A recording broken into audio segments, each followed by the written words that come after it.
Hey guys, Rolando Rodriguez here with Xgains.com. We got workouts that work, eats that satisfy, and everything else you need to reach your lifestyle goals.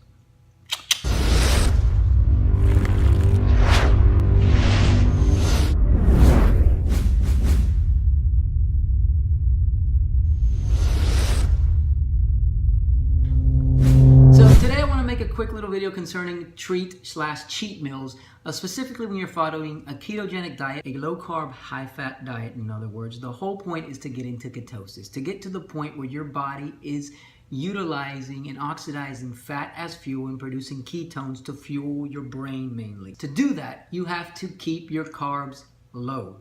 We are trying to specifically get rid of all the carbs that's stored in our body as glycogen. The carbs that we eat, which are sugars, are glucose, and when we store them in our body, we store them as glycogen, and we normally store them in our liver and in our muscles, and then our brain uses it throughout the day as it needs it. Specifically, when you are trying to get in a ketogenic diet, we are trying to deplete the carbs that are stored in our liver as glycogen, right? So once that is depleted, then our body starts to turn to burning fat as fuel. The whole point of trying a low-carb, high-fat diet, a ketogenic approach to eating, is to get fat adapted, is to allow your body to become efficient at burning fat as fuel. So to get into ketosis, we have to limit the amount of carbs that we're intaking, because remember, we are trying to deplete the liver of the glycogen that it has stored. To do that, it might take somebody 5 days, it might take somebody a week, it might take somebody 2 weeks, and it might take other people a month, 2 months, 3 months. So it is not a quick thing, regardless of how long it takes you to get into ketosis. If you are having a cheat meal within the first week of trying to get into ketosis, specifically if you have never been in ketosis before and or if you've been out of ketosis for a few months, is ridiculous in my opinion. Depending on how much you train and whether or not you fast, you might be able to get into ketosis within that first week.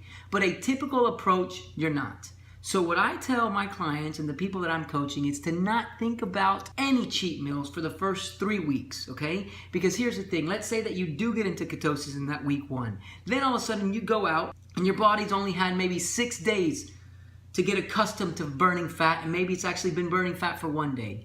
And then you go out there and you have a cheat meal. You're eating 50 grams or less of carbs regularly, daily, for 7 days or 6 days, and then all of a sudden, right when your body's getting accustomed to this new low carb intake and getting accustomed to burning fat as fuel, you're gonna say, guess what guys, here's a present. We have this whole stick of carb dynamite. And you go out and you eat a cheat meal, dessert, pasta, bread, Coke, all the goodies. And you went from eating 50 carbs a day to now you have 300, 350, maybe even 400 carbs easily in one sitting. What ends up happening? Remember, if you're eating only 50 grams of carbs a day, it's gonna take you 6 days, almost the entire week, to hit 300 grams of carbs for the week. And you're about to eat that in a single day, thus telling your body, here's the sugar that we're gonna start to use again.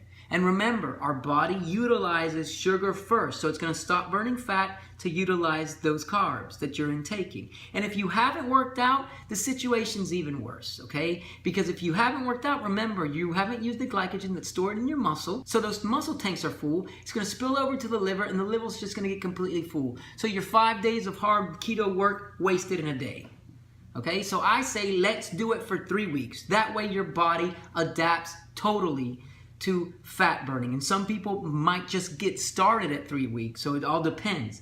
But for the most part, people who stay 50 grams or under a day can become fat adapted, meaning they become efficient at burning fat as fuel and producing ketones within 3 weeks. So then you do your 3 weeks sort of body reset, telling your body we're going to burn fat as fuel. You do that cheat meal at the end of the 3 weeks.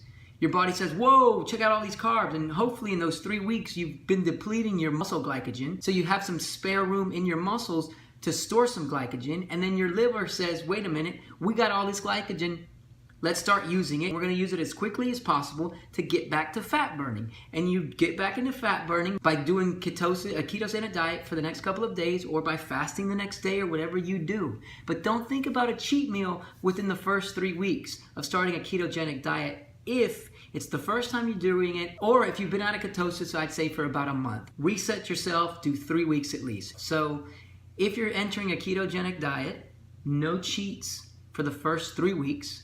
From that point on, if you feel like you are kicking on all cylinders and at that point you are fat adapted, you can have one cheat meal a week. And if you're following just a regular maintenance diet, again, I would say 1 to 2 cheat meals a week, separate them. Specifically, if you're having a low carb approach to your diet intake, separate your cheat meals. That's it for now. This is Rolando Rodriguez with Ketogenic.com. Let me know if you got any questions or comments down below. Please like, subscribe, and share the channel if you haven't done so already.